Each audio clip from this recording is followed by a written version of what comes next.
بسم الله الرحمن الرحيم إن الحمد لله نحمده ونستعينه ونستغفره ونعوذ بالله من شرور أنفسنا ومن سيئات أعمالنا من يهده الله فلا مضل له ومن يضلل فلا هادي له وأشهد أن لا إله إلا الله وحده لا شريك له وأشهد أن محمدا عبده ورسوله أما بعد فإن أصدق الحديث كتاب الله وخير الهدي هدي محمد صلى الله عليه وآله وسلم وشر الأمور محدثاتها وكل محدثة بدعة وكل بدعة ضلالة وكل ضلالة في النار رب اشرح لي صدري ويسر لي أمري واحلل عقدة من لساني يفقه قولي. After praising Allah subhanahu wa ta'ala and sending immense greetings and salutations upon the final Prophet Muhammad sallallahu alayhi wa alihi wa sallam, we find that we live as a Muslim ummah in strange times, that there are various temptations or distractions or tribulations that are disturbing this Muslim ummah. That key word that we want to focus upon tonight is the word al-fitna. The word al-fitna, amongst its ma'ani, its meanings, we find is trials and tribulations. Thus, if you pick up any book of hadith, you'll find towards the end of the compilation, you'll find a book entitled Kitab al-Fitan, the book of trials and tribulations that this Muslim ummah will face towards the end of time. Whether it be the coming of Ad-Dajjal, the Antichrist, Ya'juj wa Ma'juj, Gog and Magog, the return of Isa ibn Maryam alayhim as-salam, and other signs towards the end of time. Likewise, we find al-Malhamatul Kubra, the final Armageddon, the war bayn al-Sira' bayn al-Kufri wal-Iman, the war between Kufr, disbelief, and Iman.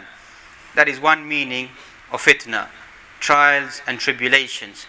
As the Quran also mentions as well, ألف لام ميم أحسب الناس أن يتركوا أن يقولوا آمنا وهم لا يفتنون ولقد فتنا الذين من قبلهم فليعلمن الله الذين صدقوا وليعلمن الكاذبين. The beginning of the 29th chapter of the Quran, Surah Al-Ankabut. Do people perceive to think they're going to be left alone? They make the statement, we believe, and they will not be tested. They will not be trialed. Indeed, we did test and trial the people that came before them, so that Allah subhanahu wa ta'ala may highlight those who are the truthful individuals and those who are the liars. Obviously, for some of us, we may be thinking, this doesn't concern me. The trials and tribulations that take place around the Muslim globe at the moment, or what will happen towards the end of time, I just want to live today. I want to live today's life and enjoy whatever I can at the moment. And that is the second meaning of al-fitna, which concerns the rest of a large portion of our Muslim community and youth. The other meaning of al-fitna is temptations, is shahawat, is desires, to fall into various trials and tribulations, temptations that we're surrounded by. We are surrounded by many temptations that we find many of the Muslim youth unfortunately begin to fall into those temptations. And this falling into temptations is a sign of a shallow individual. Because some of these individuals, they think that they are men in falling into these evil practices and actions. A real man, a real individual is one who controls and overrides the emotions and the desires and doesn't fall into these fitan, these temptations, these desires. Temptation and desires is an integral part of non-Muslims. If you go and say to them, look, this is haram, this is impermissible, this is sinful, they take it as a part of their life. They don't take going out Friday night as haram. Drinking alcohol is haram. Taking drugs is haram. It's part of their life. It's part of their creed. That's the way that they live their lives. The sad factor is that some of us Muslims are trying to enforce that this is how our life should be as well. The Quran mentions about those disbelievers that these individuals يَعْلَمُونَ ظَاهِرًا مِنَ الْحَيَاةِ الدُّنْيَا وَهُمْ عَنِ الْآخِرَةِ هُمْ غَافِلُونَ. These people only know the external factors of this world in terms of development, construction, technology. That's the only things the Quran is praising them. That disbelievers are excellent about these things. وَهُمْ عَنِ الْآخِرَةِ هُمْ غَافِلُونَ. As for the hereafter, They are heedless, they're shallow, have no soul, have no belief. So one side of the Quran praises them, on the other side the Quran defames them, that these individuals are totally lost. Indeed, the Quran mentions about these individuals, that these individuals have become kal an'am, have become like cattle, like beast. Bal hum adal, ulaika humul ghafilun. These people are worse than cattle, worse than a cow, a camel, a beast. Bal hum adal. Quran says these people are far astray, misguided individuals. Ulaika humul ghafilun. These are heedless individuals, have no understanding of what this life is all about. Another passage the Quran mentions, Dharhum ya'kulu wa yatamatta'u. Leave these people to eat and drink. These are derogatory words inside the Quran, because to eat and drink is the way of animals, al-baha'im. Animals, they eat and they drink. The Quran is saying, leave them alone to eat and drink. And eventually time will come upon them, فَسَوْفَ يَعْلَمُونَ. They know what their ending is going to be. That's much of the fasad, the corruption, the fitna that we face upon the moment upon this earth.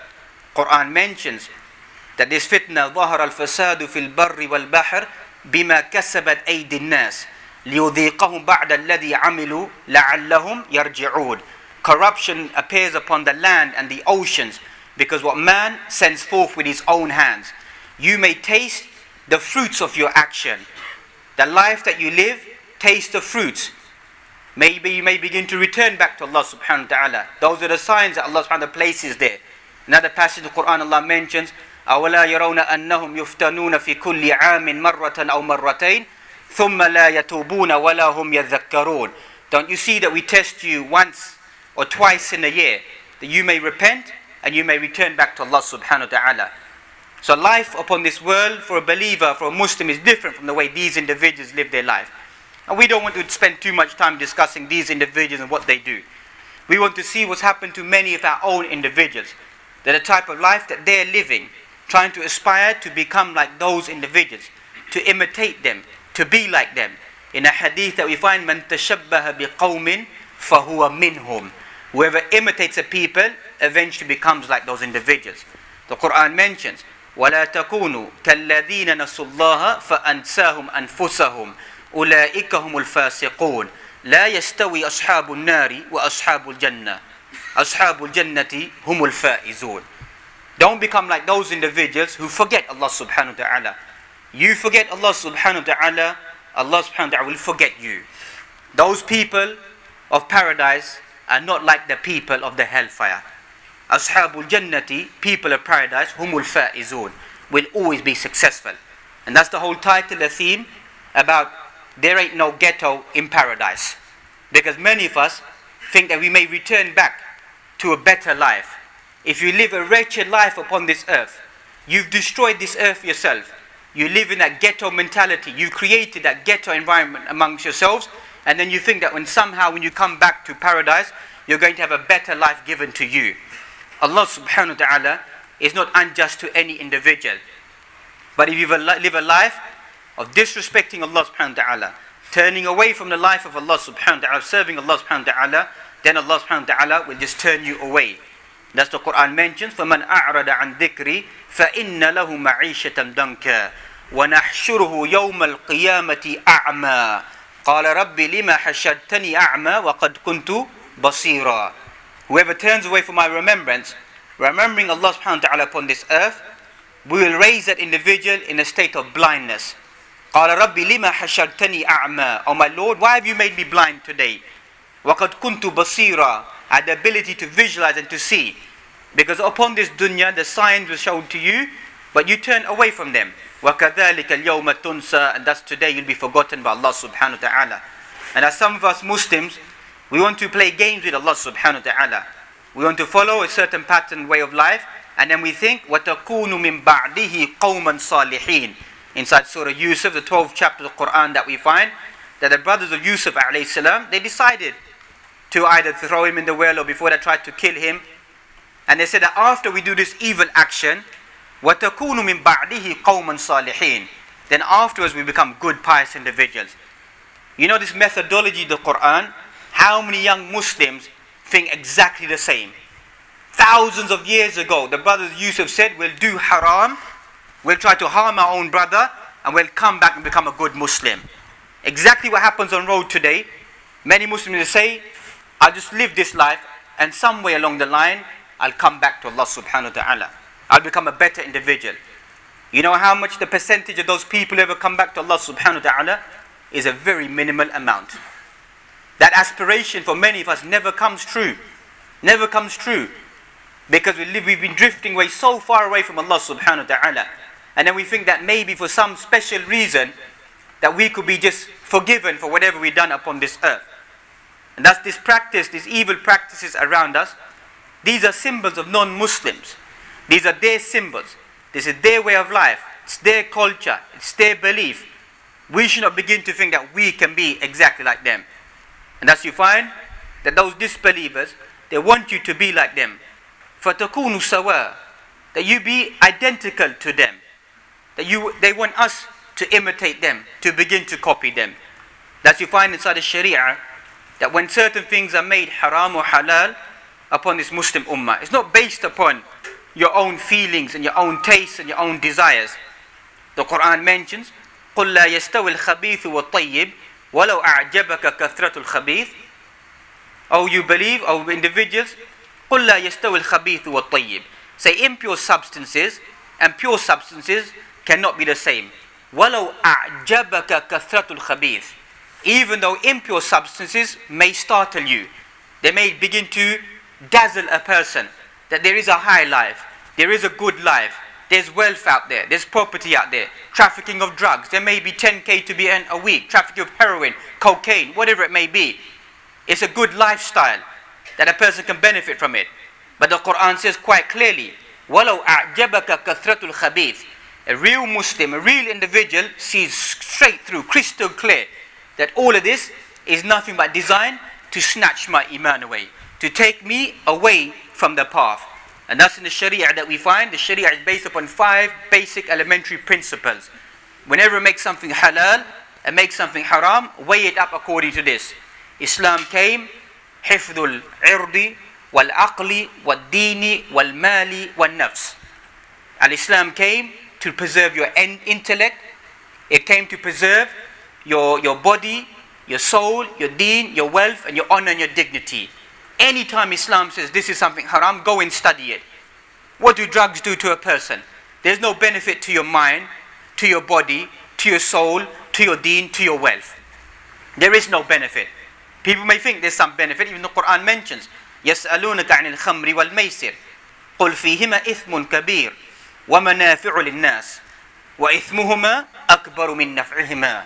People ask you about gambling, about alcohol, about khamr, intoxicants, about drugs. They ask you about this. Say in them there is some benefit, but their sin outweighs the benefit.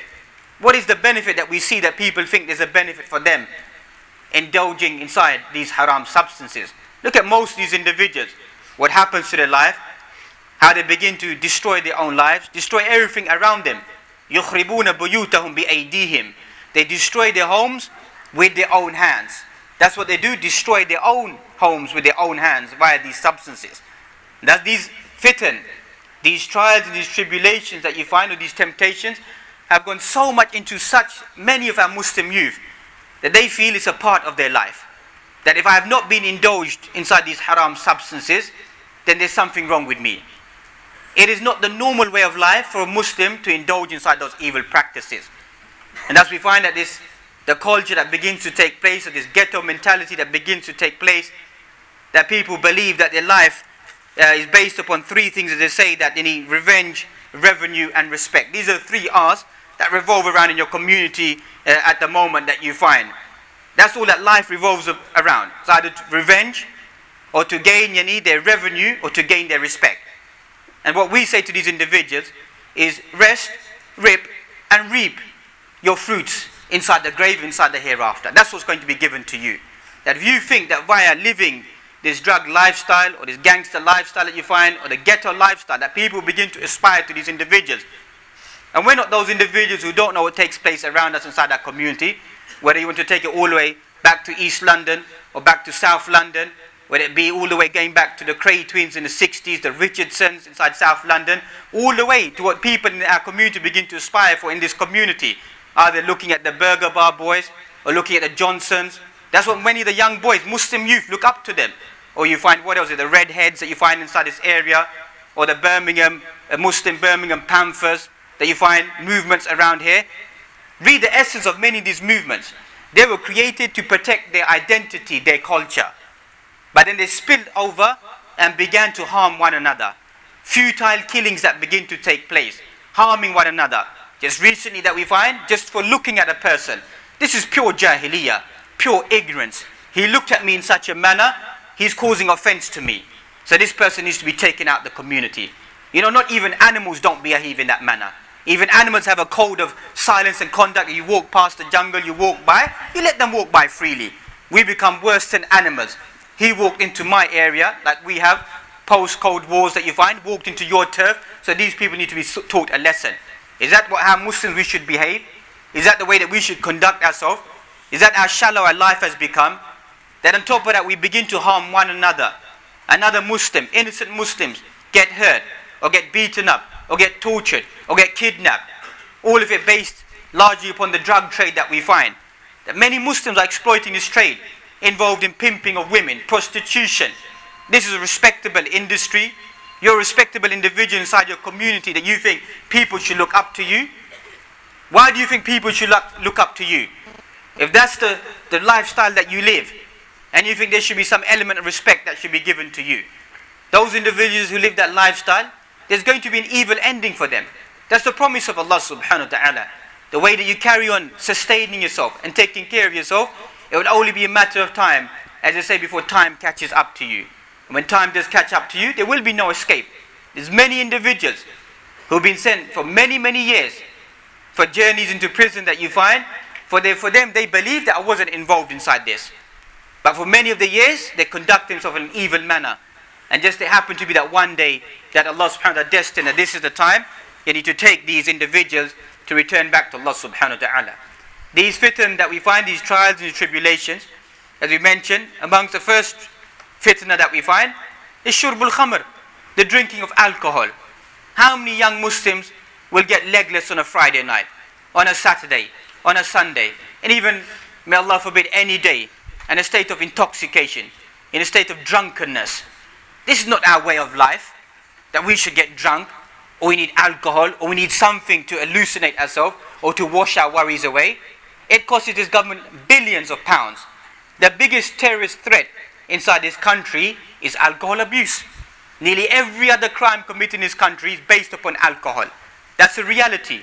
So if you think that the use of alcohol will hallucinate myself, will give me aspiration, will give me strength, give me ability, or show that I'm a manhood, then you've clearly misunderstood what life is all about. Because the Quran mentions that there's a purpose in life. أَفَحَسِبْتُمْ أَنَّمَا خَلَقْنَاكُمْ عَبَثًا وَأَنَّكُمْ إِلَيْنَا لَا تُرْجَعُونَ فَتَعَالَى اللَّهُ الْمَلِكُ الْحَقِّ. Do you think that we just created you in a state of vanity? There's no purpose. You just somehow seem to live upon this earth, do whatever you want to do, and that's the end of life. That's not how the Quran documents what life is. There is a purpose for the individual to be upon this life. Either you will gain from that purpose, or you will become a wretched individual following the incorrect purpose upon this life. So this use of khamr that we find inside the Quran documented in many, many places. But the Quran mentions quite explicitly inside Surah Al-Ma'idah, the 5th chapter, verses 90 and 91, يَا أَيُّهَا الَّذِينَ آمَنُوا إِنَّمَا الْخَمْرُ وَالْمَيْسِرُ وَالْأَنصَابُ وَالْأَزْلَامُ رِجْسٌ مِّنْ عَمَلِ الشَّيْطَانِ فَاجْتَنِبُوهُ لَعَلَّكُمْ تُفْلِحُونَ إِنَّمَا يُرِيدُ الشَّيْطَانُ أَنْ يُوقِعَ بَيْنَكُمُ الْعَدَاوَةَ وَالْبَغْضَاءَ فِي الْخَمْرِ وَالْمَيْسِرِ وَيَصُدَّكُمْ عَنْ ذِكْرِ اللَّهِ وَعَنِ الصَّلَاةِ فَهَلْ أَنْتُمْ مُنْتَهُونَ. Or you believe in the drinking of alcohol, in the gambling, in the throwing of divine arrows, sacrificing on the altars the stones, is the filthy handiwork of the devil. فَاجْتَنِبُوهُ لَعَلَّكُمْ تُفْلِحُونَ. Stay away from it, that you may become a successful individual. Indeed, shaitan only wants to create animosity and hatred amongst yourselves and within yourselves via the use of alcohol and gambling. And take you away from the dhikr of Allah, take you away from remembering Allah, and take you away from the establishment of as-salah. Will you not abstain? So how many Muslims, unfortunately, young Muslims, they take this evil substance.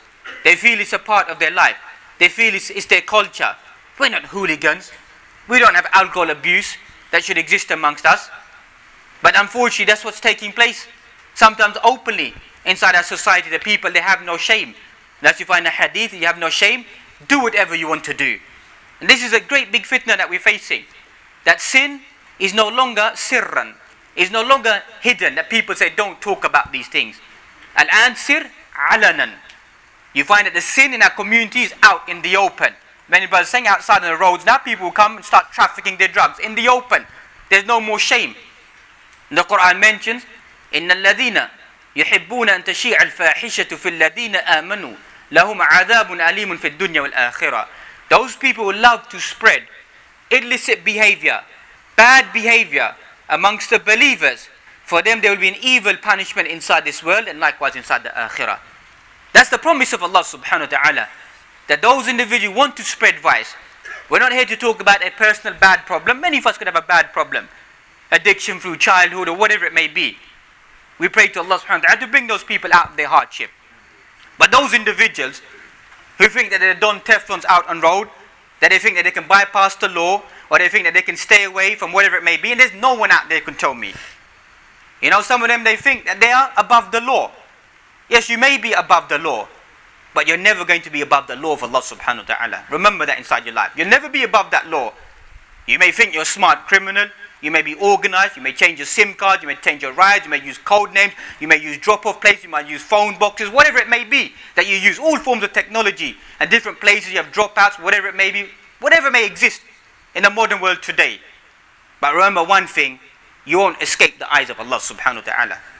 ما يكون من نجوى ثلاثة إلا هو رابعهم ولا خمسة إلا هو سادسهم ولا أدنى من ذلك ولا أكثر إلا هو معهم أينما كانوا ثم ينبئهم بما عملوا يوم القيامة.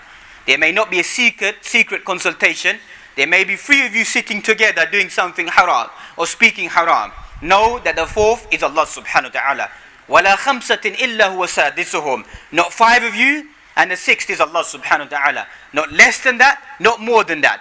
Allah subhanahu wa ta'ala is watching over you. And then He will inform you about all of the actions that you've done upon this earth. So there's no escaping from Allah subhanahu wa ta'ala. إِنَّ اللَّهَ لَا يَخْفَى عَلَيْهِ شَيْءٌ فِي الْأَرْضِ وَلَا فِي السَّمَاءِ هُوَ الَّذِي يُصَوِّرُكُمْ فِي الْأَرْحَامِ كَيْفَ يَشَاءُ سُبْحَانَهُ وَتَعَالَى إِنَّ اللَّهَ لَا يَخْفَى عَلَيْهِ شَيْءٌ فِي الْأَرْضِ وَلَا فِي السَّمَاءِ. Nothing goes hidden. Nothing goes hidden from Allah subhanahu wa ta'ala, whether on the earth or in the heavens. Nothing will ever go hidden from Allah subhanahu wa ta'ala. So you may hide everything from the people around you. You may fool your parents, you may fool us, you may fool the imams, you may fool the feds, the 5-0, whatever it may be. Fool everyone. Deep down inside your heart, you've only fooled yourself. That's the Quran. It begins by mentioning that. يُخَادِعُونَ اللَّهَ وَالَّذِينَ آمَنُوا وَمَا يَخْدَعُونَ إِلَّا أَنفُسَهُمْ وَمَا يَشْعُرُونَ فِي قُلُوبِهِمْ مَرَضٌ فَزَادَهُمُ اللَّهُ مَرَضًا. These people try to deceive Allah subhanahu wa ta'ala and those who believe. They only deceive their own selves. And they cannot even recognize they're deceiving their own selves. They don't perceive it. In their hearts is a sickness. And Allah subhanahu wa ta'ala has increased that sickness inside their hearts. There's all these substances is a sickness. That's what you find as shahwat. That's what ulama mentioned. There's two types of diseases. There's shubuhat, there's doubts inside your belief. You don't know what to believe in. And there's shahwat, a life of lust and desires. This is what's destroyed this Muslim ummah. If you take the Muslim ummah in a globe, it's either we don't know what to believe in. We have rampant incorrect beliefs. We worship graves, we worship saints, we worship righteous people. We do all types of fabulous things that we do. All corrupt beliefs. The other side that we find, we live a life of temptations and desires. That's all that concerns us. As long as I can enjoy my life, live life to the fullest, you're only young ones, do whatever you can do, and at some later stage that we become good individuals. That is what many of us Muslims have been programmed with. That's what many of the Muslim youth, that's all that they're programmed with. It's all about this life. Just enjoying yourself upon this life. And then we'll see about the akhirah when it comes to the akhirah. That's what you find when some of these people get caught with their guns and their weapons, that you find, what do they say? A 5-year bird, a 5-year jail sentence, like a holiday. It's a holiday, because at least I'm off-road for a short while. I still control my empire. Everything takes place. These days you get everything inside prisons except for what? Except for women. Apart from that, you name it. People get tabbed, people get ticked, people get their money collected from outside, they get everything trafficked outside. And even you find that tags are even put on people's heads from inside prison cells. That takes so-and-so out. So you know why? Whilst I'm banged up in prison writing my sentence, no one can attribute to me, so-and-so pulled the trigger. Because you know why? I'm writing a sentence. I'm already guilty in prison. And that's what the world is existing around us at the moment. That's what the type of atmosphere that these people are living. That they believe that this type of life will give us the success that we want. They don't seem to understand that this life is just a downhill tunnel. It will continue to destroy their life time and time again till eventually you find nothing of these individuals in life will be left. That leads into the second fitna that we find that's surrounding our community at the moment we touched upon. The use of drugs. It's become such common practice at the moment that more people smoke drugs than Benson hedges at the moment. Marijuana, weed, skunk, spliff, reefer, joint, whatever you want to call it, weed. People smoke more of that than they smoke Benson hedges. It's become common practice. People come up to me and say, Sheikh, you want a zoot? Huh? Relax yourself a bit. Relax your mind. Put yourself in focus on what you want to do. That's what life has become. People don't even have shame anymore. People walking around with zoots inside their ears. That's what they're doing, walking around thinking they're a bad man. And I said it many times before, you ain't no Jamaican yardie. You ain't no Jamaican yardie. That's not your culture. That's not your life. And that's you find that even this concept that the 5-year sentence, you know why? It's many of these Jamaican yardies, there's no DNA substance for them. They tried them, black and black crime squad that you find in Metropolitan Police. It's difficult to catch a Jamaican yardie because there's no evidence. So he can shoot many men. When he gets caught and they take his fingerprints, then they can begin to link him up. Other than that, you find many of them come over as hitmen, take many men out and fly back straight away. Because even in Kingston, there's no record of them. There's corruption all the way in Kingston as well. Not just in Pakistan, remember that. There's corruption everywhere. That's a reality. So many of these people, they think, I ride my 5 years for getting caught with a piece. I ride my sentence and I come back on road. I'll come back on road. Because you know why? Another reason that they give is when I'm going to go down, I'm going to get gunned down anyway. So what's 5 years of my life? What's 5 years of my life of going down? When I know when I come back on road, that man is going to gun me down. So I may as well take the 5 years, come out and enjoy whatever I can in my life. That's what many of these individuals, that's what their life has become. That's the reality of their life. Live by the gun, die by the gun. That's the reality of them. That's what they believe. That's what their perception is. That they sleep with a gun, they walk with a gun, they drink with a gun, they even go to the toilet with a gun. Because that's what they're worried about. Because somebody may base the door down, even the toilet, and pump them bullets in that state and walk away from them. That's the reality. You know, personally, it's a dog's death. Ain't no man's death, if that's what you think. That you think you're big, bad and bold, popped in bullets everywhere, and you think that that's going to be respect inside your life. And that's what some of us Muslim youth, they think, don't they? That if I'm walking with a piece, then you know I'm a bad boy. And most of you can't even probably pop a bullet anyway. But even though some of the individuals, the reality is that some of the Asian boys, that the drug crime has led them to supersede even many of the black individuals. We documented that many of the Asian drug pushers inside this community are making the black boys push the drugs for them. When many, many years ago, the Asian boys, the peddlers, the foot soldiers would traffic for them. Today it's become such a lucrative industry that you find, because of our connections back home in Pakistan and Afghanistan and the heroin trade that we find, it's very easy for us to make those connections, to bring it over in mangoes, bring it over in fish, bring it over in whatever it may be, and bring it over so-and-so's import and export business. I ain't no fool, remember that. I ain't no fool if that's what you think. You got a great big empire, and you ain't done a day's work in your life, and you're trying to tell me that I'm an honest individual. That's what you're trying to tell the community. It won't take too long. Give us 10-15 minutes and we'll tell you who the big peddlers are. It won't take that long. And that's why you find at the 5-0, they don't want to pay attention as well, because the way they see it, let them battle it out amongst themselves. Let them keep it out in their own community, because they know that even at times themselves, they may come into that area. That's why they feel scared that we come into that area, we may get shot as well. And it's happened many times. How many innocent individuals? The 2 or 3 girls that got shot, innocent individuals got shot. Now they got women for them, shooting people, setting up people. That's a reality. How many innocent individuals walking by, they get shot. Waste of life. Firstly, you shouldn't be out on the streets anyway. After 9 o'clock, you shouldn't be out on the streets. Come to the masjid, pray Isha. There's no need for you to hang about on the blocks and on the streets. When people say we're just coaching with them, we're moving about with them. How many of these individuals were just coaching with them when they were babies in the nappies? We used to pick them up. Next minute they become the big dope peddlers. Just by moving about, sitting with them. How many young individuals never knew what drugs were inside your life? But moving about with the wrong type of individuals, you've fallen into that trap. And that's the second fitna that we find. The trafficking of these evil substances. 40 million pound heroin connection that we find inside this country. Linked back to what? The Muslim community in trafficking of drugs. That's something for us to begin to think about. That why have we become a people who are encouraging other individuals to come towards haram? Why are we becoming other individuals who are encouraging our Muslim brothers and sisters out there on the streets to take these substances, or even serving these substances to these individuals? This ghetto mentality won't get you what you think inside paradise. There's going to be no ghetto in paradise.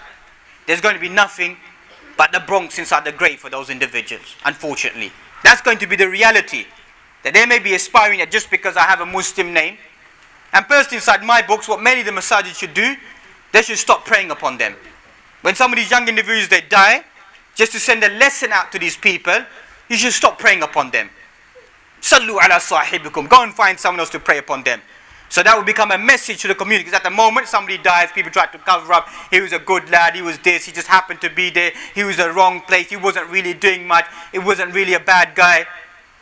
This, that and the other that we find. It's happened too long inside our community. The message needs to go out that people die in the trafficking of these substances and taking these substances. Then they need to be sent out a message that we're not going to offer your funeral. Go and find someone else to pray your funeral. So that goes out to the community. That there's Muslim imams out there who are no longer praying upon us. That's something dangerous. They're not seeking forgiveness for us. They're not asking Allah subhanahu wa ta'ala to forgive us. We're not saying these people won't be forgiven. That's for Allah subhanahu wa ta'ala. But externally, it is a bad ending. What's classified in the Sharia as su'ul khatima, a bad ending. If a person dies in that manner, taking substances, the way that you die is the way that you'll be resurrected. If a man dies smoking drugs, person will be resurrected on the day in state of intoxication. Person dies committing fornication, committing adultery, will be resurrected that day, exposed in front of every single individual. So just like you don't want to be exposed upon this earth on the sins that many Muslims may fall into, you don't want to be exposed inside the akhirah. Because on that day you'll be exposed in front of every single individual. And even more so, exposed by Allah subhanahu wa ta'ala. That Allah subhanahu wa ta'ala, sunnatullah al-ard, sunnah of Allah subhanahu wa ta'ala upon this earth, is to show, as we began with, the signs to these individuals that on this earth there will be no success, there will be difficulties, there will be obstacles, there will be hardships upon those individuals who turn away more and more from Allah subhanahu wa ta'ala. And thus you find that day of judgment, every single one of us will be asked any 4 or 5 different questions. Amongst those prime questions that we find would be about our time. How did we spend our time upon this earth? How do we spend our young days? وَعَنْ شَبَابِهِ فِيمَا أَفْنَاهُ. When you was a young individual, what did you do with your life? Not when you became an old man, when you became the age of 50, 60, that's a sign of maturity, that's normal. Person that age will automatically go and perform Hajj, start praying, etc., come to the masjid, make dhikr of Allah subhanahu wa ta'ala. That's no big deal. Don't think that's something big or something grave. That's no big deal. That's normal for a man to do at that age, because they know they're 1 foot in the grave. That's what you call maturity. Allah subhanahu wa ta'ala says that when you was a young individual, what did you do at that age? What did you do at that time, at the prime of your life? Did you waste your life away? Did you squander your life away? And likewise, about your wealth. How did you gain your wealth? And how did you spend your wealth? Some of these individuals live their lavish lifestyles, want to spend their money on their family, on the people around them, whoever it may be. Haram wealth spent on their own children, on their own wife, on their own mothers, on their own father, on the people around them. Haram wealth. It's not allowed inside Islam.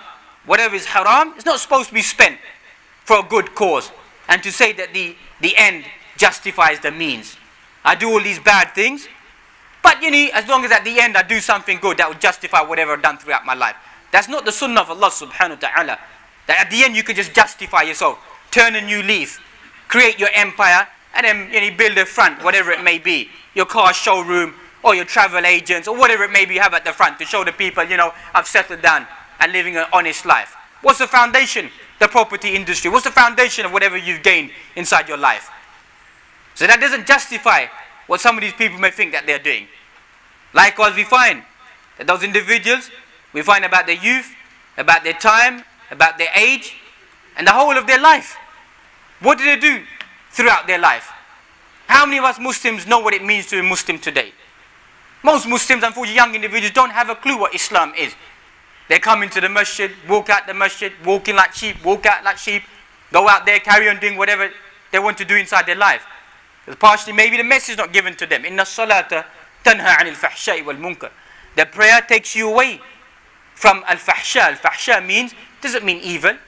It means lewdness, promiscuity, sexual misconduct, wickedness. That's min ma'ani al-fawahish. That's what the prayer does. It takes you away from this type of behavior. It takes you away from munkar. If you understand the real meaning of the prayer, it takes you away from all these evil practices. How many of us Muslims even know how to pray? Some of the Muslims, they don't never pray in their life. They only what? They're preyed upon. That's what's happened to some of our Muslim youth. Unfortunately, they are only preyed upon inside their life. And not to sound so harsh, as we mentioned, that a person who doesn't pray is classified as a disbeliever. You could carry out many other different actions inside your life. You could just be a sinful individual. But if you abandon the prayer, that's the fine line. That's you find if you go to Afghanistan at the moment, they smoke heroin. But when it comes to time for salah, you know what they do? They put their pots down or whatever it may be. And what do? They read the salah. People say, look at them hypocrites. They're not hypocrites. That's a sin that they have in their life. That's a weakness they have inside their life. But they know that if I give up the prayer, I'm going to become what? A disbeliever. Our problem is, I do one sin, why should I come to the masjid? Why should I bother to come to the masjid? I may as well go and do another sin. I may as well just live that life. How many young boys start with that life? Start by firstly thinking, getting involved in what the other fitna, women. That's what some boys, they say, look, Sheikh, I don't drink, I don't take none of this. Me just like gal and ting. What's wrong with that? That's all that I like. What's wrong with that? I guarantee you that in your search for gal and ting, you're going to get involved in those things anyway. You'll start drinking. You'll start taking drugs. You'll start doing all types of haram things to get to that end objective. Because not to disrespect women in any manner, but you know that the woman is a devil in disguise. That's what the Christian teachings teach us. So how many men have given up their faith for the sake of a woman? How many men have given up their faith for the sake of a woman? I'm your Venus, I'm your burning desire. Isn't it? That burning desire is what? The fire of hell. You remember that track, isn't it? Banana Rama, isn't it? See, that's what they sing about, isn't it? Heaven must be missing what? What's heaven must be missing? An angel. Pure kufr. How can heaven be missing an angel? Who's that angel referring to? The girl, isn't it? She's an angel walking upon the earth. She's dropped out from heaven. She's there. That's what this music industry, that's why in our study, what we studied is pure pornography. That's what it is, pure pornography. That's what the Muslim youth are watching. These rap records, these tunes, this industry, and they're looking upon that. No wonder they treat their women like trash. No wonder they treat their women like trash. These people, they treat their women like trash. They're worried about us putting them in the burqa inside the veil. What do you do to your women? You call that respect? Putting a woman in a dog chain and making her lap up milk and wrap in front of her face? You call that respect for a woman? No clothes on, dancing around you? You call that respect for a woman? There ain't no respect for no woman. And then you're trying to tell us that we're backward individuals. Or you find that these Muslims individuals, knocking out their teeth. Indeed, Allah subhanahu wa ta'ala has created human being. لَقَدْ خَلَقْنَا الْإِنسَانَ فِي أَحْسَنِ تَقْوِيمٍ. Created you in the best structure. Why knock out your teeth and put diamond teeth there? Look at me, Mr. $10,000. Or put an earring inside your ear. Forget about your ears now. When we was growing up, that's a sign of homosexuality, wearing an earring. Now pierce your nose, isn't it? Pierce your eyebrow. Pierce your belly, isn't it? Now you think you're a man? Piercing your nose, walk around a pierced nose. What kind of fashion trend is that? Muslim youth boys tattooing their bodies as well. Tattooing their names across their body. Shame upon you, you're a cursed, wretched individual. You think that's some sign of respect to put your name on your body? Or put symbols on your body? Filthy pictures, images on there. Who do you think you are? Tupac? Is that who you think you are? Or maybe Mike Tyson. You can see what Mike Tyson's done to his face, hasn't he? Even on his face. Even on his face placed a tattoo with. May Allah subhanahu wa ta'ala guide him, keep him steadfast on the right path, not to show any respect, because obviously he's a Muslim brother of ours. But that's obviously the life of Jahiliyyah. But that's what some of our people want to imitate. They want to follow that. They want to crystallize in that. They want to live the life of the ghetto. And be brought up in the ghetto. And you know what? Just die in the ghetto. That's what many of these individuals' life will become. So don't aspire to be like those individuals. Don't never ever aspire to be like those individuals. Because there is no aspiration for you to look up to those individuals and think, that's the person I want to be inside my life. So we mentioned all those groups that we find around us, that we're surrounded by, the Links crew, the Links gang, or the, as I mentioned, the Muslim Pakistani gang, or whatever, Paki Panthers, or whatever it is that exists around, the redheads, these aspiration B6s that you find as well, or cash for money, whatever it is, that people want to be like those individuals. That we need to create our own framework. We need to create our own network. We need to create our own Tony Montana. We need to create our own Sonny, innit? We need to create our own Godfather. That's what we need to create. That the Muslims come around that individual and become the sophisticated criminals moving around. Go and study the history of all those individuals. That's not a life for us. It's just a make-believe world. It's a pretentious world. وَمَا الْحَيَاةُ الدُّنْيَا إِلَّا مَتَاعُ الْغُرُورِ. It's a world of deception. A great big deception. If you think you're real men, that's what these Muslims, they claim to be real men, then real men don't fall into those traps. Real men don't follow a life of that, of a shallow life. Real men quickly bring themselves out of that life and become those individuals, وَعِبَادُ الرَّحْمَنِ, servants of Allah subhanahu wa ta'ala, serving Allah subhanahu wa ta'ala. They don't come out on road for revenge or for revenue or for respect.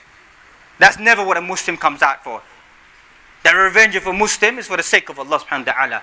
The revenue for Muslim is lillahi subhanahu wa ta'ala. The respect is for the sake of Allah subhanahu wa ta'ala. وَلِلَّهِ الْعِزَّةُ وَلِرَسُولِهِ وَلِلْمُؤْمِنِينَ وَلَكِنَّ الْمُنَافِقِينَ لَا يَعْلَمُونَ. Respect belongs to Allah subhanahu wa ta'ala, and then the messenger, and then to the believers, but most of the hypocrites don't understand this. And likewise that we find in conclusion, that it concerns us. That many individuals, they think that, why is he talking to us about this? Why don't he just go back to the masjid and sit there and do some dhikr or whatever it may be? Leave us on road to do whatever we want to do. It was my way. If I had my way, but possibly could lead on to more dangers, I like to go back on road, even though I never existed on road, go back on road and create my own troop and take these people out one by one. But because it leads on to more harm and more violence, because some of these individuals, they don't have the right senses, they'll take it to a different dimension. And that's the only reason. Otherwise, many times people have said that we should go back and bust all these people out. Take them all out one by one.